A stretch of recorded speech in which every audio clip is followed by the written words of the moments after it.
Welcome, ladies and gentlemen, to another Planet Muse interview with our special guest, Mark Keough. He's been for many years a music promoter. Welcome to the show, Mark. Thank you. Hi, Alistair. Great to be here. Excellent. So since the 1980s, Dr. Mark Keough has had a significant role in managing, promoting and producing a range of musical artists, musical productions and major festivals, with his latest project being the wonderful Adelaide Jazz Club. Mark is a seasoned entrepreneur and educator with over 3 decades of experience in online education, having led significant digital education projects for prominent organisations including Qantas, ANZ Bank, the Salt Lake City Olympics, Westpac and Cordon, Bleu, Australia. He designed the original Planet Muse community in Adelaide some years ago, a creative arts community designed for young people who may be experiencing mental health issues such as depression and anxiety, who need a place to reinvigorate their passion for learning music and social engagement. Welcome again, Mark, to Planet Muse, Melbourne. Thank you. Thank you, Alistair. Well, is that me? I don't know. We're not going to talk about all of that. We've got some really good specific things to talk about today. I'm looking forward to talking with you. Indeed we do. So tell us about your past involvement in the music industry.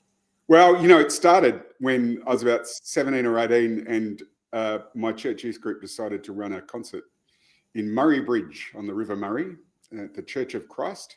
And I thought, we want to promote this concert. So I rang up my cousin who was an artist in his own right, an animator. I said, would you make me a poster? So he hand drew a poster and we duplicated it and pulled it all up around town. So that's the very first thing I did. But I really got heavily involved in the 80s when I was a music editor for a national magazine at the same time. So that was in contemporary Christian music. And I was at Bible College at the time, at Tabor College in Adelaide. And they had a national magazine with about 5,000 distributorship, and I became their music expert. So record companies started sending me records to review. And then the principal there went on 5DN, which was the equivalent of 3AW or 2GB in Adelaide, talkback radio. And on Sunday nights, they had a kind of faith-based or religious-based talkback. And I became the assistant producer and the record, the music kind of guru. I'd do a music review every week, which was fun to be on, commercial radio. And then about that time, I formed a relationship with a number of national promoters who were touring contemporary Christian artists, people like Michael W. Smith, Amy Grant, Larry Norman, all sorts of people like that who were touring at the time. This is way before Hillsong and the whole kind of worship music era.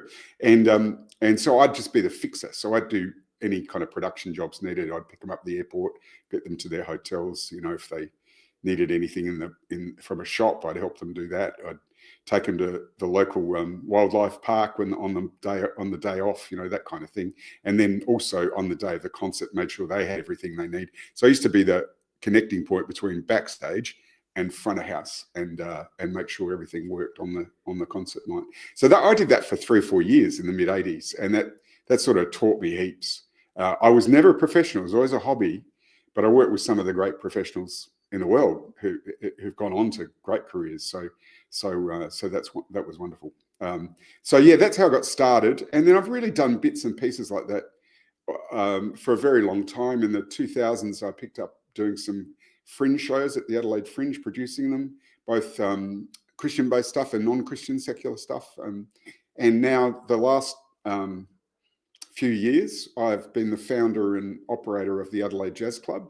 And that's just become a real club. We've just become a not-for-profit and got a board and done all those things. But some of what we might talk about today will focus on, recent stuff, which is how do we run events and make things happen in the last 12 months and what worked and what didn't. But yeah, I've been doing this and around this for a very long time, Alistair. It's very, very rewarding to still be part of it, and with people like you. So it's great to hang out. Well, thank you, Mark. Yes, so in saying that, can you give our listeners tips and ideas of how to do music promotion with artists and for events? Yeah, so the real thing is, it is a management job. So you've got to worry about money. You've got to worry about audience, which is the first thing. It's often you think the first thing's the artist, but not all artists appeal to every audience. I just even last Friday, I saw the great Todd Rundgren, who people would know for songs like, well, the one everyone knows is "Can We Still Be Friends," which is, you know, everyone knows that song. They don't know who wrote it, but anyway, Todd Rundgren wrote it and performed it.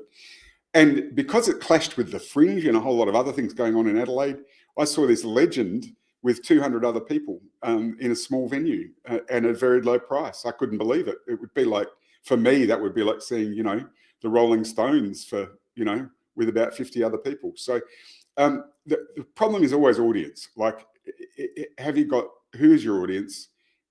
Have we got the right facility for that? And are they going to come? You know, and then you get on to, well, what price do we charge, and is the artist going to meet the needs of the audience? But it's a wrong thing to start with the artist. We can get a bit carried away, I think, sometimes thinking that no matter how famous or good or what quality the artist is, that they will always attract an audience, and that's a real risk, because a lot of people lost a lot of money as promoters when they thought that the artist would do all the work for them. So there's a lot of hard work in promoting a concert, and you've got to start with, well, who's going to come? Yeah, that's very good advice indeed. So in saying that, what are some of the challenges that need to be tackled to be successful in the music industry? Well, if you work out that you know who's going to watch you, and it's not just for an event, right? It could be your whole career, right? If you work, you've got to work out who's going to be interested in your stuff, and do you have an audience as an artist too? Artists need to work that out as well, because getting involved in the industry is a really big investment, and it doesn't always bring rewards. And in fact, very few people make a living out of music, you know. So it's not about the quality of the musician, it's about the marketing and the audience and the appeal. And I don't know, everyone said, how do you write a hit song? I don't know, but when you do, and everyone else agrees, you make a lot of money. But, you know, who knows how that happens, right? It's like magic, and there's no set formula to make that. People think they come up with formulas for that, but then they write a song and no one listens to it. So you just got to keep trying is the thing. Perseverance, learning, always have an open mind, and always be liking yourself and what you're doing. I've made this mistake as a musician. You don't compare yourself to anybody else. And if someone criticizes you, take it on board. It might be valid, but more often than not, their criticism's about them, not you, you know. And you got to build enough resilience in your own belief in what you do well, and what you'd like to do, what you have fun doing. They're the big things. So there's quite a lot of self-work to do when you get involved in the music industry, because it's very ego-driven and it's all about popularity, and you can really get very hurt in that process unless you do the work for yourself. But you know what? You don't have to be an extrovert. You just have to love something and do it because you love it, you know, and then people, funnily enough, will love you. Right. Whose music are you currently listening to right now? I've got a couple of favourites. So some people may know Gillian Welsh and Dave Rawlings and their style of music. Other artists like that are Iris DeMent and John Prine, who sadly died of COVID, and Eliza Gilkison, who's an interesting story. They're all kind of working class Appalachian folk rock people. And I love that sort of style of music, real down to earth stuff. The story about Eliza Gilkison is interesting for this interview because her father was very famous. He wrote the song Bare Necessities for the Jungle Book. Do you know that song, Alistair? The Bare Necessities. Da, da, da, da, da. Anyway, some people.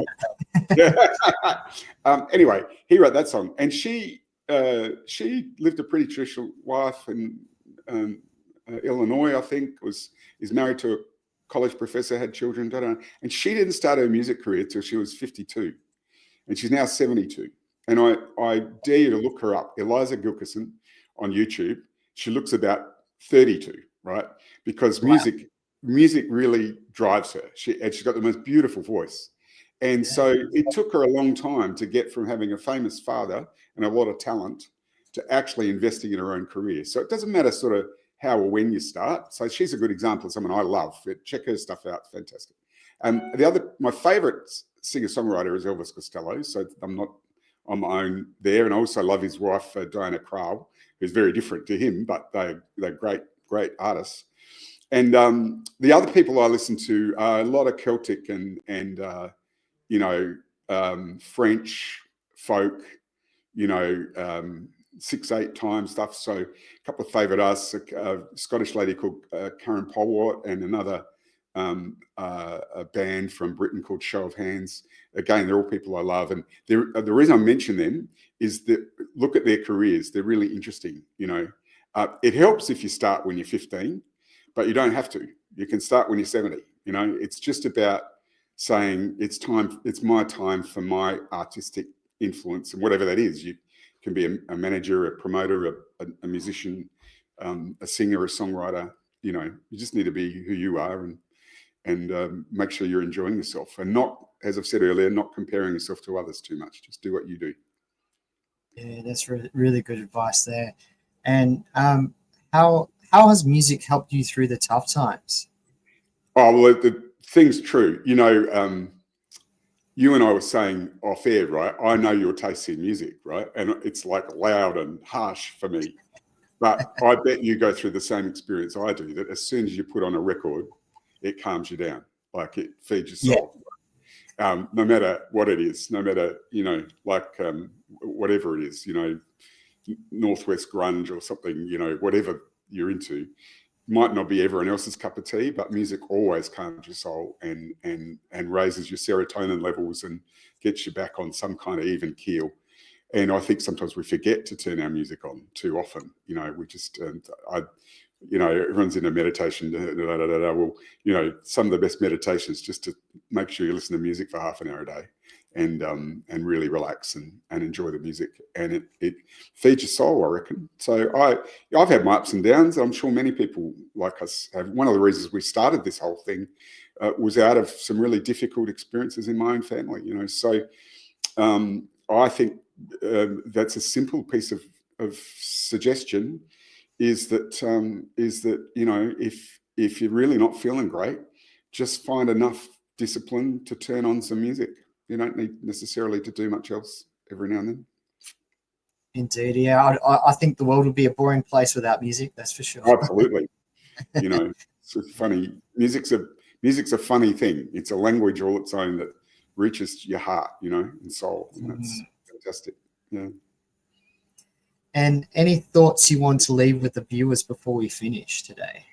Oh, I think, Joe, I'm going to revisit a thing. Be yourself. Start where you are.